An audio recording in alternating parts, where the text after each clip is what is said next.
a year roughly. that were, or We generate generate revenues, yes. good housing, I guess, a lot.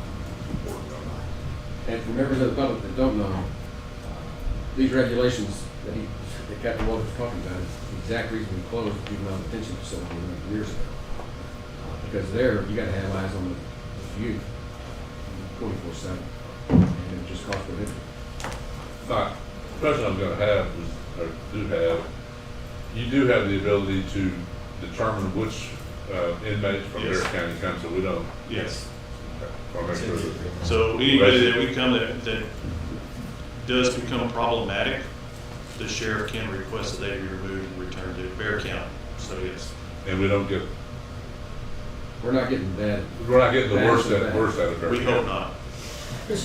But that being said, if they do become a behavioral problem, they can be removed from our facility. And it's in the agreement. Okay. Any other questions, observations? Okay. And those in favor of approving the ILA with Kerr County for jail services, say aye. Aye. Opposed? Unanimous. Moving on to item 123. Consider discuss and take appropriate action to approve the reclassification of an administrative deputy to an administrative corporal pay grade 22.5. The change in this position will bring added duties and responsibilities. Captain Walter. So this is a vacancy that will soon be vacated because of retirement. This position was a fleet manager position at the sheriff's office. Due to some changes with our enterprise, we are kind of redoing this position and doing a reclassification, changing it from a fleet manager to a corporal position. Because we're adding some different duties to that position. With this change, it will actually change the pay grade to a corporal pay grade, which is currently less than what the fleet manager is making. So this will result in also a salary savings. I'm looking for approval. I'll second. I have a motion and a second to approve the reclassification of the administrative deputy and administrative corporal sheriff's office, pay grade 22.5. Any discussion? Those in favor say aye. Aye. Opposed? Motion carries. Moving on to item 1.24. Consider, discuss, and take appropriate action to approve the contract with CocoGic, am I saying that right? CoLogic. LLC, for software as. CoLogic. CoLogic, okay, I got it. CoLogic, LLC then, for software as a service agreement. Yes, this is a multi-year contract that will require your signature, Judge. It has been presented to the county attorney, which she has approved. CoLogic provides a service. It's basically a web-based mobile CAD system. So for y'all to simplify it the best, it's basically an in-car computer. This will be utilized by a limited number of people at the Sheriff's Department. It is CJIS and NIVERS compliant. It will be paid for through our Chapter 59 funding, which is our user fee.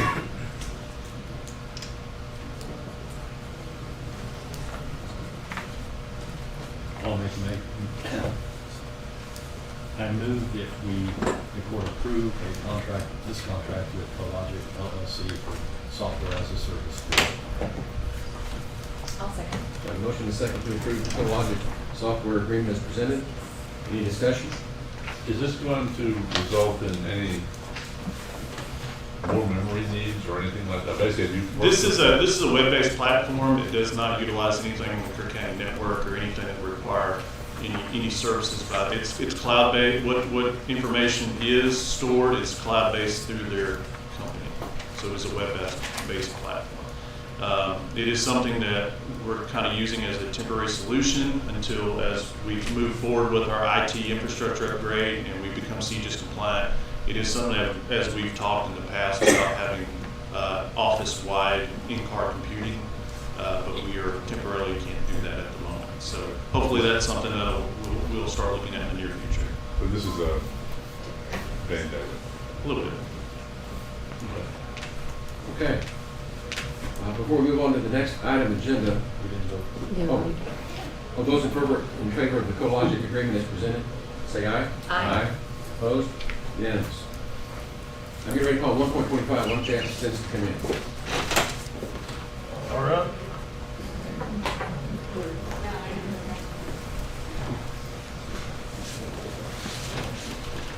Whenever y'all are going to stand up Right there's just fine. in a minute. We call it item 1.25. Consider, discuss, and take appropriate action to approve reading a resolution honoring Kerr County Deputy Vince Isley for his service. And Captain Waldrop has presented the signed copy and framed copy of the resolution that I'm about to read, Vince. This is a resolution of Kerr County Commissioners Court congratulating Kerr County Sheriff's Deputy Vince Isley on his retirement after 21 years and 11 months of law enforcement and community service to Kerr County. Whereas Deputy Isley has served the citizens of Kerr County for 21 years and 11 months and has announced his plans to honorably retire on June 29 of this year. Whereas his career in law enforcement spans 36 years of service, including a variety of duties and promotions with the Rhinelander, Wisconsin Police Department, Cook County, Illinois, Sheriff's Office, Tom Green County, Texas, and now concluding at the Kerr County Sheriff's Office as the Administrative Deputy Fleet Manager. And whereas he has earned 3,140 higher education and T-code hours, as well as the Texas Commission on Law Enforcement Master Peace Officer license. And whereas he has received numerous commendations from citizens as well as within the department and throughout his career. Therefore, be it resolved that on this day, June 24, 2024, Kerr County Commissioners Court does hereby thank and congratulate Deputy Vince Isley for his service to Kerr County and wish him and his family the very best in their retirement. Vince, come on forward. Photo opportunity.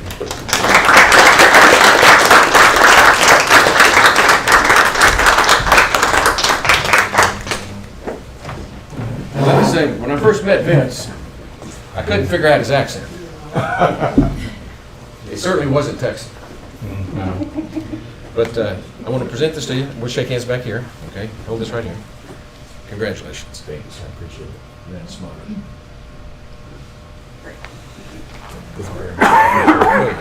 Thank y'all. Thank you. Thank you.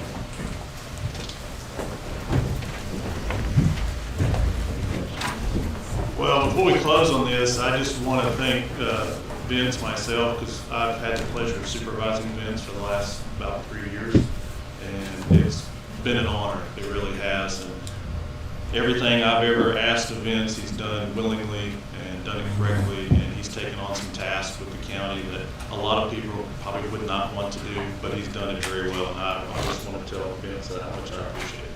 So, thank you, sir.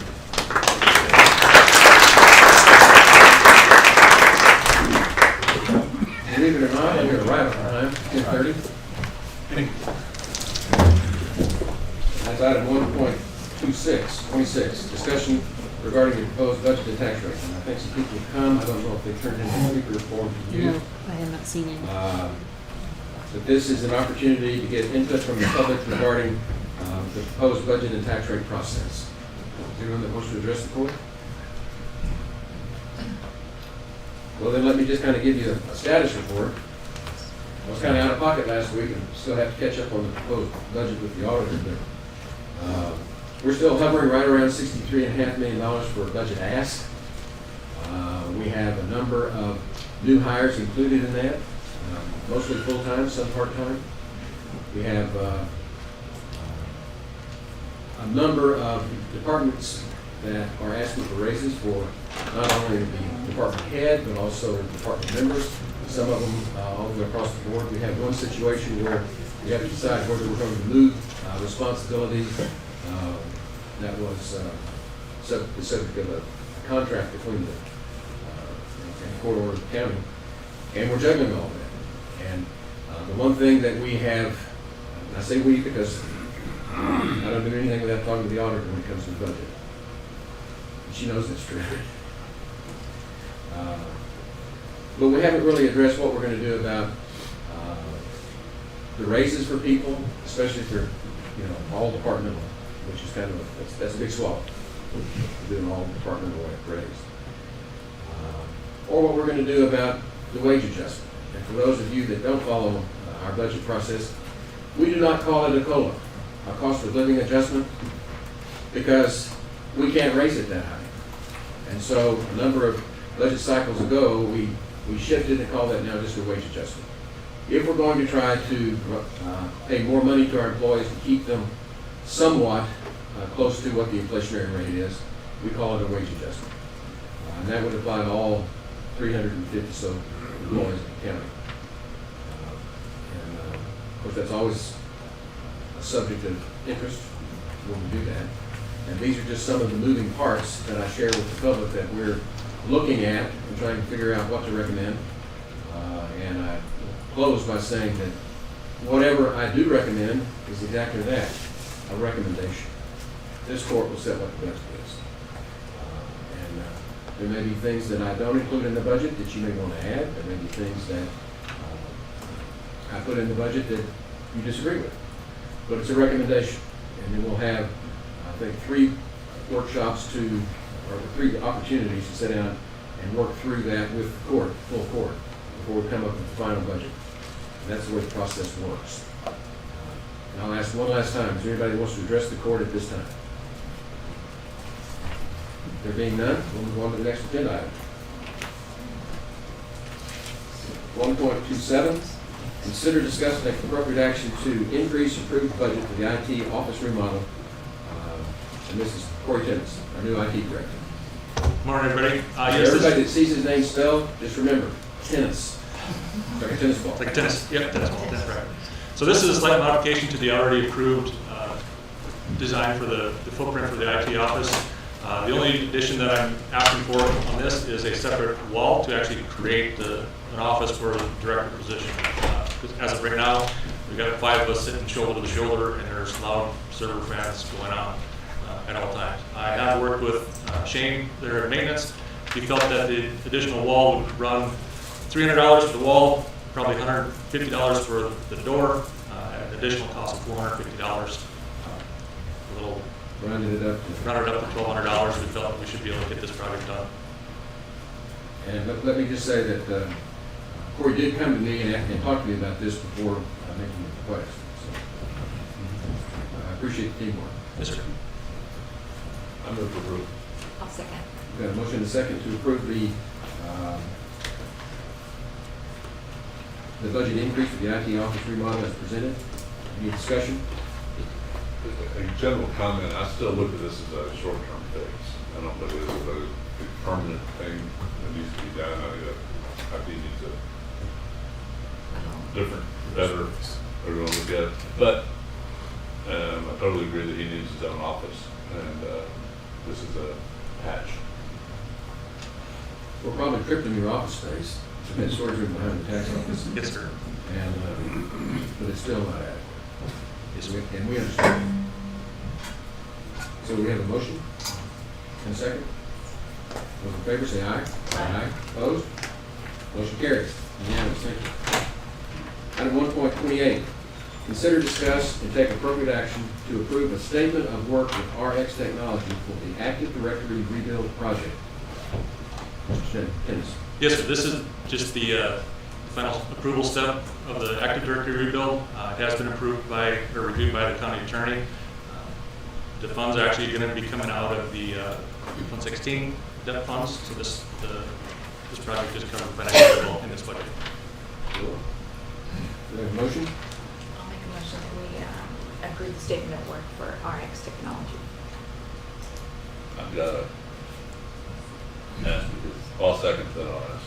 And we've got a motion and a second. Discussion. What is the Active I was Directory? going to say, you need to tell them what it is. So in a short answer, it's basically everybody's user rights and privileges within our network. And right now, it's not running as nearly as efficiently as it should.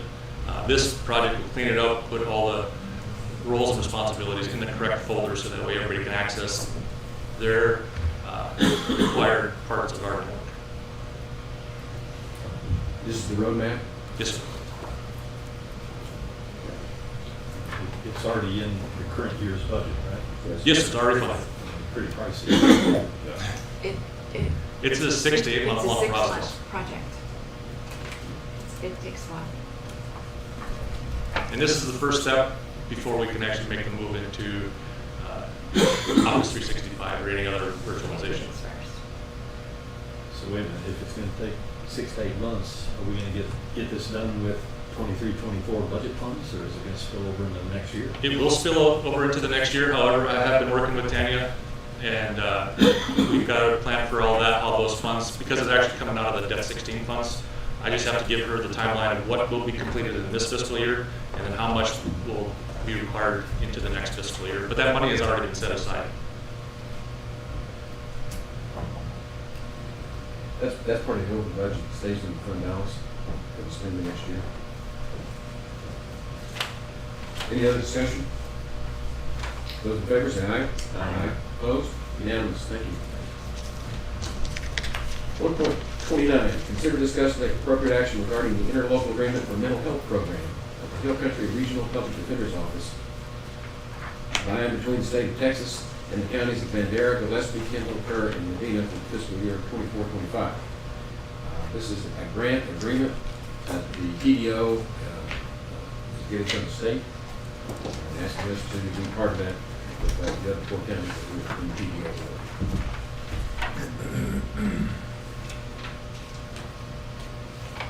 I'll move for approval. I'll second your motion. We've got a motion and a second to approve the mental health program with PDO as presented. Any discussion? Yeah, this is really something that I won't be that involved with, I don't think. But I mean, the court really needs to next year look at the PDO and how much it's saving us.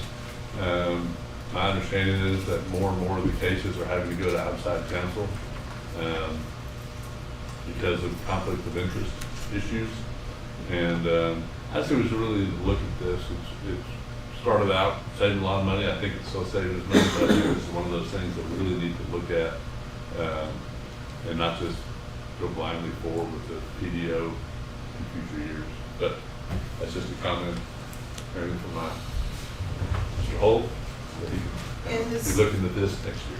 In this agreement, this is for next fiscal year, but there is basically a non-appropriations provision that if you guys don't fund this, because it will increase the county's contribution to the PDO, if during your budget discussions you don't decide to fund this part, you aren't committed to the contract. We've kept our options completely open to the PDO on everything. And I think it's good to have an updated report on it. We haven't talked about it in a few years.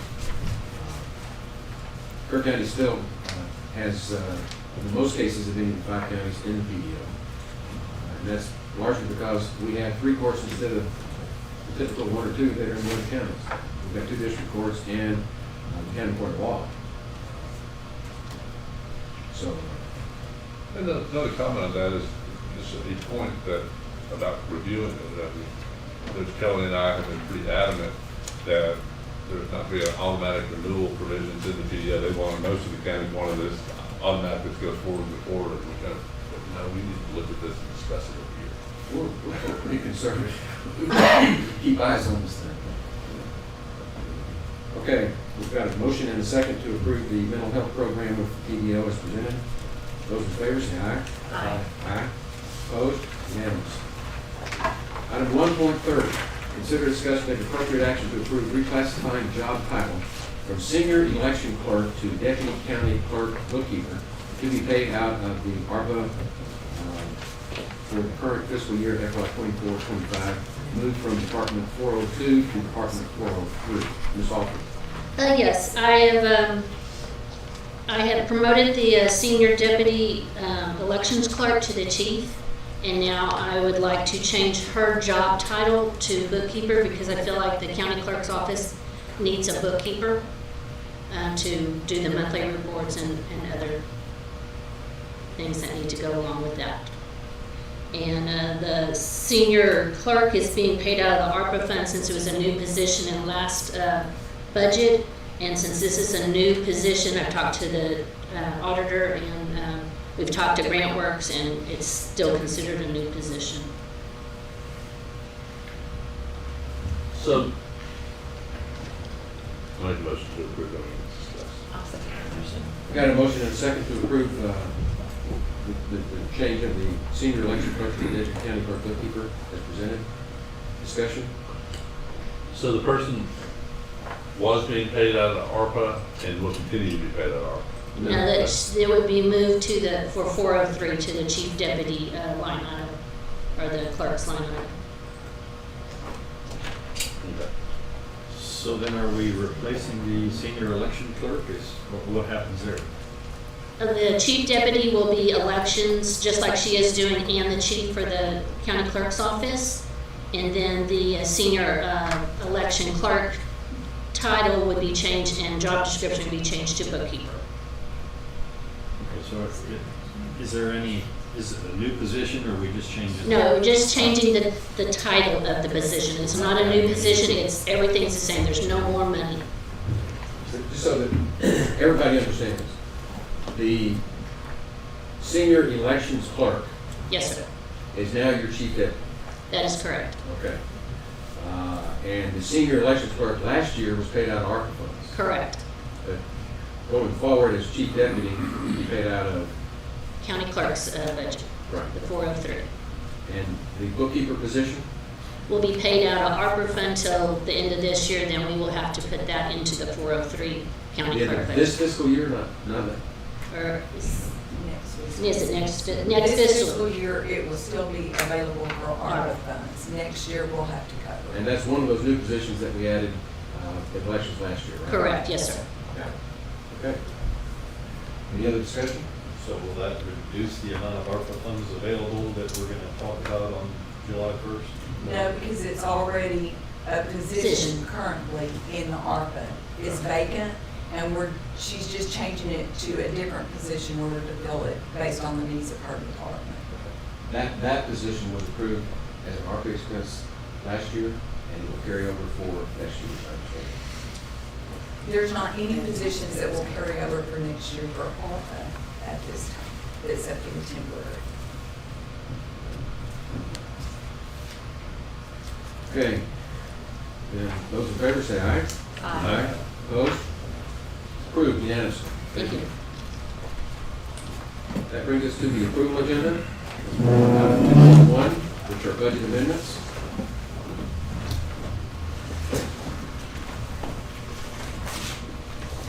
Yes, you have 17 budget amendments before you. The last 5 are for grants or special revenue funds.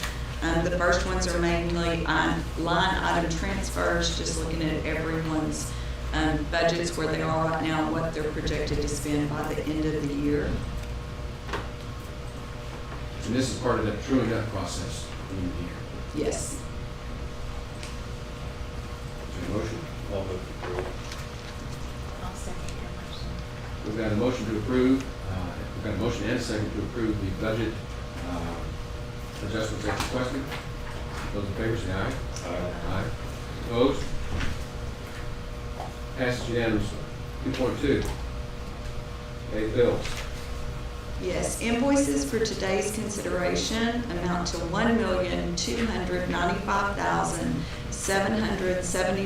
$1,295,774.15. I make a motion, we approve. the Second. expenses. We've got a motion and a second to approve the named bills as presented. Any discussion? Those in favor say aye. Aye. Opposed? Motion carries. Late bills, There are not any. auditor reports. Yes, we presented 2 audit reports, one for the tax assessor, tax office, and the other one for Justice of the Peace, Precinct 3, and we're asked that you accept the reports. Make a motion, we accept those reports. So moved. We've got a motion and a second to approve the auditor reports as presented. Any other discussion? Those in favor say aye. Aye. Opposed? Motion carries. That takes us to monthly reports. Yeah, then monthly reports for May, the treasurer's report, county treasurer, Tracy Soldan. Payroll approval, county treasurer, Tracy Soldan. Environmental health and animal services, Director Randy Gibbons.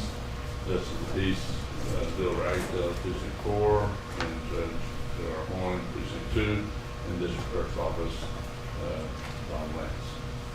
I'll move we accept all of the monthly reports as read. I'll second. Got a motion and a second to approve the monthly reports as presented. Any discussion? Those in favor say aye. Aye. Those opposed? Motion carries. 2.6, court orders. We have a court order from our June 13th meeting, 40671 through 40691. They all look good order. I'll move for approval. I'll second. Got a motion and a second to approve the court orders as presented. Any discussion? And those in favor say aye. Aye. Those opposed? Motion carries. Moving on to 3.1, staff reports from department heads. Carly Hastings. Thank you, Judge. The Texas Commission on Environmental Quality today at 2 p.m. is having a public hearing for their Chapter 230 groundwater availability rules and regulations that they are trying to get into conformance with the recently adopted Senate Bill 2440, which made groundwater availability certifications mandatory throughout the state. With regards to platting, there are some waivers and some exceptions. They have asked if you have comments to prepare them and send them in. I have not sent these comments in yet. They're due tomorrow. The public hearing is today. I'd like to send it today after sharing them with you. I have shared these with Headwaters. I visited with Chris Childs and Tom Jones. They have seen my comments, and my comments are in concert with their comments. They're also submitting comments. They will be at the public hearing, I'm told, in person today. I will be at the public hearing virtually through a Microsoft Teams meeting to give these comments. These are the comments that I have in reading the rules that they have. Under section 230.2 definitions, we believe that definitions are needed for expansion of an existing public water supply system and groundwater under the subdivision. You can also see where they use those terms in sections 230.3, 230.5, 5A, and 230.8A. Section 230.4, 3, 4, and 5, the Office of the Kerr County Engineer questions the necessity of obtaining facsimile numbers as the industry standard in this day and age has become email. Section 230.56, paragraph 1, line 4, word 6, we found a grammar error. We believe they need to delete the word which, W-H-I-C-H. Section 230.8A, paragraph 1, line 9, word 2, believe that they need to add TCEQ-20982. That is a form that they have referenced multiple times throughout their document, but for whatever reason they left it off on this one. And then finally, section 230.8A, we do have a question. It is clear that the intent of Chapter 230 groundwater availability certification is to conduct aquifer stress tests to ascertain and certify the availability of aquifer groundwater 10 to 30 years following the full development of a platted subdivision.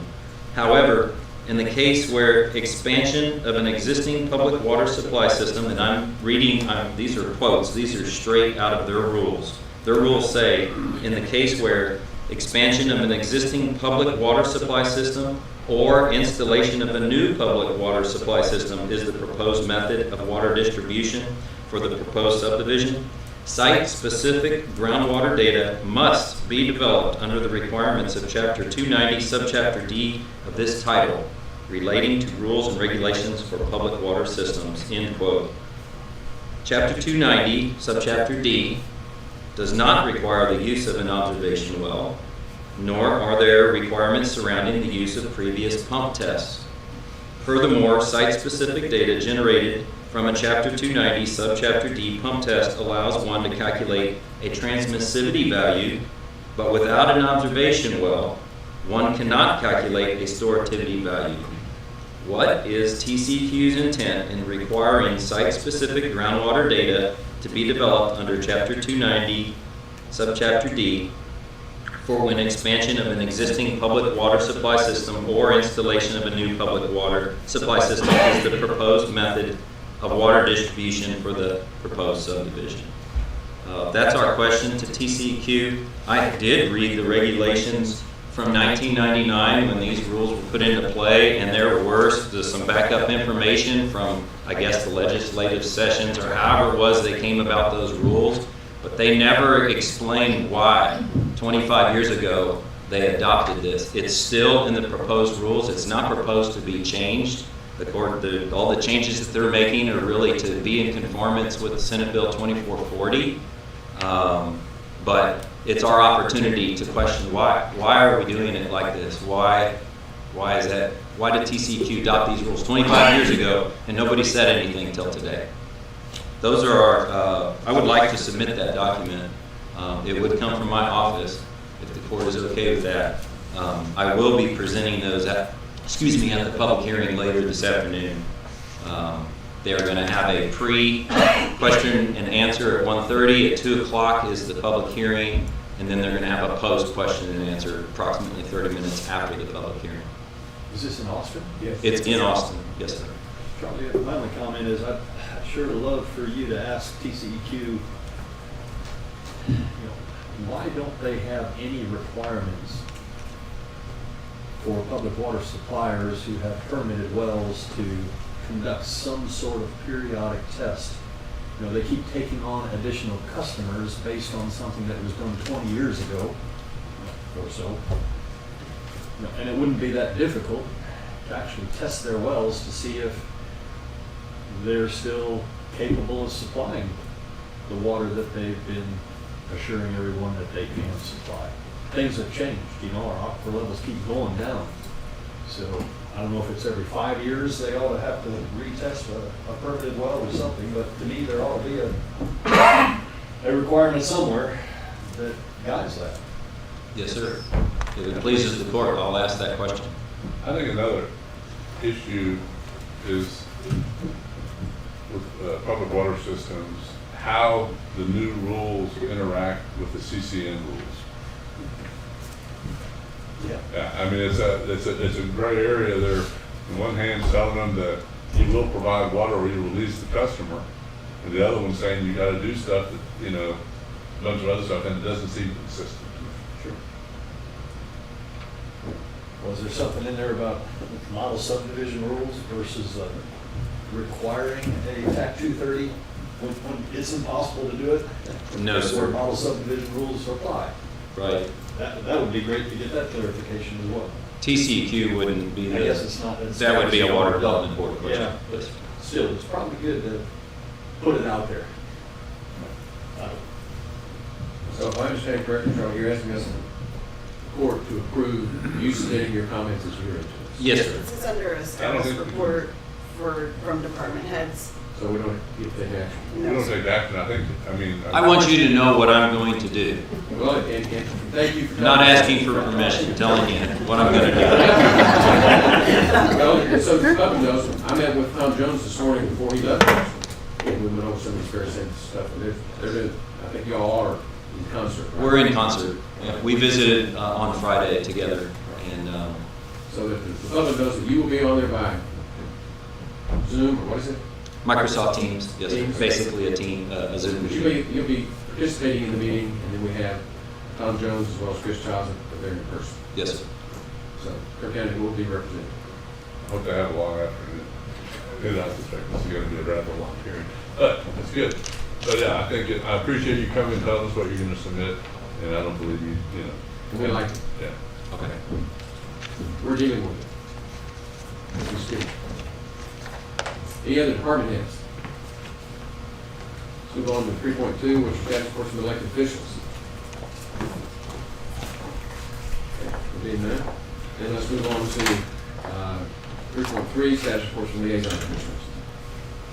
Any status reports? I'll just get two real quick ones. For the VFDs, there is a CARFA meeting scheduled for July 3rd, and we are working with the county attorney to prepare the agreement between the county and CARFA for the Swiftwater response boat that was approved last year. And the other thing I'll just mention, we did have the annual board meeting for the airport. That was held on June 13th. Overall, a good meeting, but boy, potentially a lot of costs down the road for future projects upgrades. A lot of money, but a lot of, hopefully, I mean, I was not able to attend out of town that meeting, but fortunate that we get a lot of funding from Textile Aviation and FAA. They fund the majority of it, usually it's up to 10%, which is still a lot of money. There were some items in there that we fund 50%, in our case, 25, because of the city, but still. And that's, big budget implications, not necessarily next year, but down the road. That's why I was a comment. I've advocated we fund a little bit into the airport on a regular basis, so that these things don't hit us so hard. But, Any other liaison reports? Okay, with that, we're going to go into executive session. We have 2 items to discuss. One will be personnel matter 4.2. This is pursuant to section 551. Yes, take 5 minutes.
What